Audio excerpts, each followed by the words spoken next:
പ്രിയപ്പെട്ടവരെ, പിതാക്കന്മാരാരാകണം? ഒരു വാപ്പയുടെ ക്വാളിറ്റി എന്തെന്നറിയോ? ഒരു വാപ്പ എങ്ങനെയാണ് തന്റെ പൊന്നാര മക്കളെ വളർത്തേണ്ടതെന്നറിയോ? എന്റെ പ്രിയപ്പെട്ട സഹോദരങ്ങളെ, അള്ളാഹുവിന്റെ വിശുദ്ധമായ ഖുർആൻ, ആ ഖുർആൻ പറയാത്തതൊന്നുമില്ലല്ലോ, ആ ഖുർആനിൽ പറയാത്തതൊന്നുമില്ലല്ലോ. ഒരുപാട് ചരിത്രങ്ങൾ പറഞ്ഞല്ലോ അള്ളാഹുവിന്റെ വിശുദ്ധമായ ഖുർആൻ. ഒരുപാട് പ്രവാചകന്മാരുടെ ചരിത്രം പറഞ്ഞ അള്ളാഹുവിന്റെ പരിശുദ്ധമായ ഖുർആനിന്റെ 114 ആയത്തുകൾ, 6600 പരം വരുന്ന ആയത്തുകൾ, ആ സൂറത്തുകളിലും ആയത്തുകളിലൂടെ ഞാനും നിങ്ങളും ഒന്ന് കണ്ണോടിച്ചു നോക്കിയാൽ അല്ലാഹു സുബ്ഹാനഹു വ തആല ഒരുപാട് ചരിത്രങ്ങൾ പറയുന്നുണ്ട്. ആ ചരിത്രങ്ങൾ പറഞ്ഞിട്ട് അല്ലാഹു ഒരു ചരിത്രം പറഞ്ഞു. ഒരു പ്രവാചകന്റെ ചരിത്രം അല്ലാഹു പറയുകയാണ്. ഒരു പ്രവാചകന്റെ ചരിത്രം അല്ലാഹു പറയുകയാ. എന്നിട്ട് അല്ലാഹു തന്നെ പറയുന്നു, അഹ്സനുൽ ഖസസ്, ഏറ്റവും മനോഹരമായ ഒരു ചരിത്രം അല്ലാഹു പറയുകയാണ്. ഏറ്റവും മനോഹരമായ ഒരു കഥ അല്ലാഹു പറയുകയാണ്. ഒരു പ്രവാചകന്റെ ചരിത്രം പറഞ്ഞിട്ട് അല്ലാഹു തന്നെ പറയുന്നു, മനോഹരമായ ഒരു ചരിത്രമാണ്. ഒരു കുടുംബത്തിന്റെ ചരിത്രമാണ്. ഒരു പിതാവിന്റെ ചരിത്രമാണ്. 12 മക്കളെ പോറ്റി വളർത്തിയ ഒരു പിതാവിന്റെ ചരിത്രം അല്ലാഹുവിന്റെ വിശുദ്ധമായ ഖുർആനിൽ കാണാം. ഒരു പിതാവെന്ന് പറഞ്ഞാൽ ആരായിരിക്കണം? എങ്ങനെയാണ് മക്കളെ വളർത്തേണ്ടത്? ഖുർആൻ പറയാത്തതൊന്നുമില്ലടോ. ഒരു പിതാവെന്ന് പറഞ്ഞാൽ എങ്ങനെയായിരിക്കണം? ഒരു മാതാവെന്ന് പറഞ്ഞാൽ എങ്ങനെയായിരിക്കണം? ഒരു വീട് ഭരിക്കേണ്ടത്, ഒരു വീട് എങ്ങനെയാണ് ഒരു വീട് പരിപാലിക്കേണ്ടത്? അല്ലാഹുവിന്റെ വിശുദ്ധമായ ഖുർആനിൽ ഒരു വീടിനെ കുറിച്ച് അല്ലാഹു പറയുന്നുണ്ട്. പെങ്ങളെ പഠിക്കണം പൊന്നുമോള്. അല്ലാഹുവിന്റെ വിശുദ്ധമായ ഖുർആനിൽ അല്ലാഹു ഒരു വീടിനെ കുറിച്ച് പറയുന്നുണ്ട്. അതൊരു പ്രവാചകന്റെ വീടിനെ കുറിച്ചല്ല പറയുന്നത്. ഒരു സ്വഹാബികളുടെ വീടിനെ കുറിച്ച് അല്ലാഹുവിന്റെ ഖുർആൻ ഇവിടെന്ന് പറയുകയാ. അതുകൊണ്ട് പടച്ചവനെ, ഏറ്റവും മനോഹരമായ ചരിത്രമെന്ന് അല്ലാഹു പരിചയപ്പെടുത്തിയ ആ ചരിത്രത്തിലൂടെ നമുക്കൊന്ന് സഞ്ചരിച്ചു നോക്കാം. എന്താണ് ആ ചരിത്രത്തിന്റെ പ്രത്യേകത? എന്താണ്? 12 മക്കളെ പോറ്റി വളർത്തി യാക്കൂബ് എന്ന് പറയുന്ന പിതാവിന്റെ ചരിത്രം പഠിക്കടോ. സാധാരണ ഒരു പിതാവല്ല യാക്കൂബ് നബി അലൈഹിസ്സലാം. 12 മക്കളെ വളർത്തിയ പിതാവാണ്. ആ പിതാവിന്റെ തലമുറകൾക്ക് പോലും വല്ലാത്ത ക്വാളിറ്റിയാണ്. യാക്കൂബ് നബി അലൈഹിസ്സലാമിന്റെ ചരിത്രം എടുത്ത് വായിച്ചു നോക്ക്. യാക്കൂബ് നബിയുടെ ചരിത്രം അല്ലാഹു പറയുകയാണ്. 12 മക്കളുടെ വാപ്പയാണ് യാക്കൂബ് നബി അലൈഹിസ്സലാം. എന്റെ പ്രിയപ്പെട്ട ഉപ്പമാരെ, 1, 2, 3 മക്കളെ വളർത്താൻ കഷ്ടപ്പെടുന്ന എന്റെ ഉപ്പമാരോട് 12 മക്കളെ വളർത്തി യാക്കൂബ് നബിയുടെ ചരിത്രം എടുത്ത് വായിച്ചു നോക്കിയാ നമുക്ക് ഒരുപാട് കാര്യങ്ങൾ പഠിക്കാനുണ്ടോ. യാക്കൂബ് നബി വല്ലാത്ത ക്വാളിറ്റിയുള്ള ഒരു പ്രവാചകനാ. യാക്കൂബ് നബിയുടെ പിതാവ് മഹാനായ ഇസ്ഹാഖ് നബി അലൈഹിസ്സലാം. യാക്കൂബ് നബിയുടെ പിതാവ് ഇസ്ഹാഖ് നബി അലൈഹിസ്സലാം. ഇസ്ഹാഖ് നബി അലൈഹിസ്സലാമിന്റെ പിതാവാരാ? മഹാനായ ഇസ്മായിൽ നബി അലൈഹിസ്സലാം. ഇസ്മായിൽ നബി അലൈഹിസ്സലാമിന്റെ പിതാവാരാ? മഹാനായ ഖലീലുല്ലാഹി ഇബ്രാഹിം നബി അലൈഹിസ്സലാം. ഇബ്രാഹിം നബിയുടെ മകനാണ് ഇസ്മായിൽ നബി.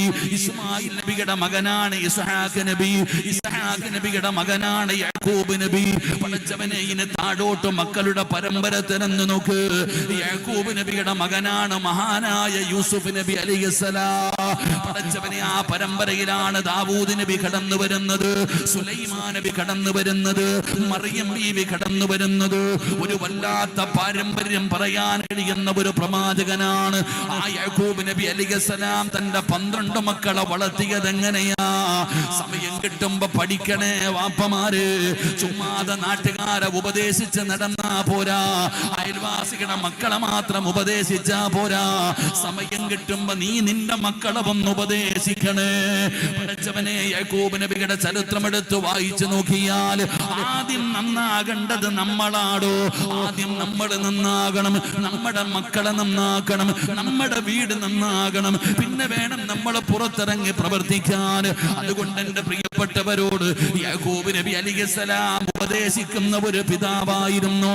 യാക്കൂബ് നബി തന്റെ മക്കളെ വിളിച്ചിരുത്തി ഉപദേശിക്കുമായിരുന്നു. അല്ലാഹുവിന്റെ വിശുദ്ധമായ ഖുർആൻ എടുത്തു നോക്ക്. യാക്കൂബ് നബി അലൈഹിസ്സലാം തന്റെ മക്കൾക്ക് കൊടുത്ത ഉപദേശം എന്താ? യാക്കൂബ് എന്ന് പറയുന്ന പിതാവുണ്ടല്ലോ, തന്റെ മക്കളെ മുഴുവനും വിളിച്ചു കൂട്ടിയിട്ട് യാക്കൂബ് നബി തന്റെ മക്കളോട് കൊടുത്ത ഒന്നാമത്തെ ഉപദേശം എന്താ? വവസ്സാ ബിഹാ ഇബ്രാഹീമു ബനീഹി വയഅഖൂബ് യാ ബനിയ ഇന്നല്ലാഹ അസ്തഫാ ലകുമുദ്ദീന ഫലാ തമൂതുന്ന ഇല്ലാ വഅൻതും മുസ്ലിമൂൻ. യാക്കൂബ് എന്ന് പറയുന്ന പിതാവ് തന്റെ മക്കൾക്ക് പറഞ്ഞു കൊടുത്ത ഒന്നാമത്തെ ഉപദേശം എന്താ? മക്കളെ, ജീവിതം എന്ന് പറയുന്നത് ആസ്വദിക്കാനുള്ളതല്ല. തോന്നുന്നത് പോലെ ഇഷ്ടമുള്ളത് തിന്നും കുടിച്ചും ആസ്വദിച്ചും മതിമറന്നും പടച്ചറപ്പിനെ മറന്നുകൊണ്ട് ജീവിക്കാനുള്ളതല്ല. ഈ ജീവിതം പടച്ചവനെ അല്ലാഹു തന്നതാണ്. നിങ്ങൾ ദീൻ മുറുകെ പിടിച്ചു വേണം ജീവിക്കാൻ. നിങ്ങൾക്കൊരു ദീനുണ്ട്, നിങ്ങൾക്കൊരു പാരമ്പര്യമുണ്ട്, നിങ്ങൾക്ക് സഞ്ചരിക്കാനുള്ള ഒരു പാതയുണ്ട്. ആ വഴിയിലൂടെ വേണം നിങ്ങൾ ജീവിക്കാൻ. ആ പാത പിൻപറ്റി വേണം നിങ്ങൾ ജീവിക്കാൻ. തോന്നുന്നത് പോലെ ജീവിക്കാൻ പറ്റൂല. തോന്നുന്നത് പോലെ ജീവിക്കാൻ പറ്റൂല.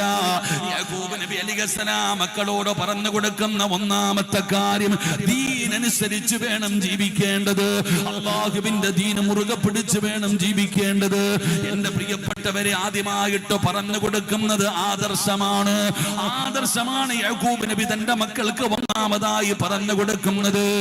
ഏത് വാപ്പയാടോ മക്കൾക്ക് ആദർശം പറഞ്ഞു കൊടുക്കുന്നത്? താടിയും തഴമ്പുമുള്ള നിസ്കാര തഴമ്പുള്ള വാപ്പ നിന്റെ പൊന്നാര മക്കൾക്ക് ആദർശം പഠിപ്പിച്ചു കൊടുക്കുന്നതാരാ? പടച്ചവനെ, ഇന്ന് നമ്മുടെ വീടിന്റെ അകത്ത് പോലും പടച്ചവനെ പല പല ആദർശമാണ്. വാപ്പയ്ക്കൊരു ആദർശമാണ്, മക്കൾക്കൊരു ആദർശമാണ്, മാതാവിനൊരു ആദർശമാണ്. ഒരു വീടിന്റെ അകത്ത് പോലും ആദർശം പല പല രീതിയിലാണ്. ഒരു വിഷയം വന്നാ തർക്കമാണ്. ഉണ്ടോ ഇല്ലയോ? അല്ലാഹുവേ, ഇബാദത്തിന്റെ വിഷയത്തിൽ പോലും പലപ്പോഴും ഒരു വീടിന്റെ അകത്ത് പോലും തർക്കമാണ്. എന്നാ യാക്കൂബ് നബി തന്റെ മക്കൾക്ക് പഠിപ്പിച്ചു കൊടുത്തു, മക്കളെ, ജീവിക്കേണ്ടത് പടച്ച റബ്ബിന്റെ ദീനനുസരിച്ചാണ്. ആ ദീൻ മുറുകെ പിടിച്ചിട്ട് വേണം നിങ്ങൾ ജീവിക്കാൻ. ആ ദീൻ മുറുകെ പിടിച്ചിട്ട് വേണം ജീവിക്കാൻ. ആ ദീൻ മുറുകെ പിടിച്ച് ജീവിച്ചാൽ മാത്രമേ പടച്ചവനെ ആഖിബത്ത് നന്നാകൂ, ഈമാനുള്ള ഒരു മരണം കിട്ടൂ എന്ന് മഹാനായ യാക്കൂബ് നബി അലൈഹിസ്സലാം തന്റെ പൊന്നാര മക്കളോട് അവിടുന്ന് വസിയ്യത്ത് ചെയ്യുകയാ. എന്റെ പ്രിയപ്പെട്ടവര്, മഹാനായ യാക്കൂബ് നബി അലൈഹിസ്സലാമിന്റെ മരണമെടുത്തു. സക്കറാത്തിന്റെ അവസ്ഥയെടുത്തപ്പോ അപ്പോഴും യാക്കൂബ് നബി തന്റെ മക്കളെ മുഴുവനും അടുത്ത് വിളിക്കുകയാണ്. തന്റെ 12 മക്കളെയും അടുത്ത് വിളിച്ചിട്ട് യാക്കൂബ് നബി അലൈഹിസ്സലാം അപ്പോഴും അവിടുന്ന് വസിയ്യത്ത് ചെയ്യുകയാ. തന്റെ പൊന്നാര മക്കളോട്, അൻ കുന്തും ശുഹദാ ഇദ് ഹദറ യാക്കൂബൽ മൗത്ത് ഇദ് ഖാല ലിബനീഹി മാ തഅബുദൂന മിൻ ബഅദീ. യാക്കൂബ് എന്ന് പറയുന്ന പിതാവ് 12 മക്കളെയും വിളിച്ചടുത്തിരുത്തിയിട്ട് വാപ്പ ചോദിക്കുന്നു, മക്കള്, വാപ്പ മരണപ്പെട്ട് കഴിഞ്ഞാൽ നിങ്ങൾ ആരെയാണ് ആരാധിക്കുന്നത്? വാപ്പ കഴിവിന്റെ പരമാവധി പഠിപ്പിച്ചു കൊടുത്തിട്ടുണ്ട്. എന്നിട്ടും മക്കളോട് ചോദിക്കുകയാണ്, നിങ്ങൾ ആരെയാണ് ആരാധിക്കുന്നത്? എന്റെ കാലശേഷം നിങ്ങൾ ആരെയാണ് ആരാധിക്കുന്നത്? പറ മക്കള്. ചോദ്യം ചോദിച്ചിട്ട് യാക്കൂബ് നബി മക്കളെ കൊണ്ട് തന്നെ മറുപടി പറയിപ്പിക്കുകയാ. യാക്കൂബ് നബിയുടെ മക്കള് പറഞ്ഞ മറുപടി എന്താ?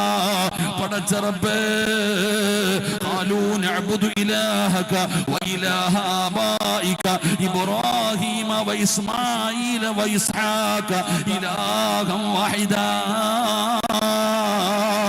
പടച്ചവനെ പാരമ്പര്യം പറഞ്ഞു കൊടുക്കുകയാണ്. മഹാനായ ഇബ്രാഹിം നബി അലൈഹിസ്സലാം, മഹാനായ ഇസ്മായിൽ നബി അലൈഹിസ്സലാം, മഹാനായ ഇസ്ഹാഖ് നബി അലൈഹിസ്സലാം, മഹാനായ തന്റെ പിതാവായ യാക്കൂബ് നബി അലൈഹിസ്സലാം, നിങ്ങൾ ആരെയാണോ ആരാധിച്ചത്, നിങ്ങൾ ഏത് പാതയിലാണോ സഞ്ചരിച്ചത്, നിങ്ങൾ ഏത് ദീനാണോ മുറുകെ പിടിച്ചത്, ആ ദീനനുസരിച്ചാണ് ഞങ്ങൾ ജീവിക്കുന്നത് എന്ന് യാക്കൂബ് നബി അലൈഹിസ്സലാമിന്റെ പ്രിയപ്പെട്ട മക്കള് പറയുമ്പോ യാക്കൂബ് നബിയുടെ മറുപടി എന്താ? അൽഹംദുലില്ലാഹ്. പടച്ചവനെ, അല്ലാഹുവിനെ സ്തുതിക്കുകയാ യാക്കൂബ് നബി. അതുകൊണ്ട് വഅദ് കേൾക്കാൻ വന്നവരോട് എന്റെ പ്രിയപ്പെട്ടവരെ, നമ്മുടെ കടമയാണ് ആദർശം പറഞ്ഞു കൊടുക്കല്, ദീന് പഠിപ്പിച്ചു കൊടുക്കല്. നമ്മുടെ കടമയാണോ, നമ്മുടെ ബാധ്യതയാണോ? അല്ലാതെ നീ മാത്രം നന്നായാ പോരാ, നീ മാത്രം സ്വർഗത്തിന് പോയാ പോരാ. അല്ലാഹുവിന്റെ വിശുദ്ധമായ ഖുർആൻ പറഞ്ഞതെന്തെന്നറിയോ? ഖൂ അൻഫുസകും വഅഹ്ലീകും നാരാ വഖൂദുഹ അന്നാസു വൽ ഹിജാറ. യാക്കൂബ് നബി അലൈഹിസ്സലാം തന്റെ മക്കളെ വിളിച്ചിരുത്തിയിട്ട് ഒന്നാമത് ഉപദേശിച്ചത് മക്കളെ ദീൻ അനുസരിച്ച് വേണം ജീവിക്കാൻ.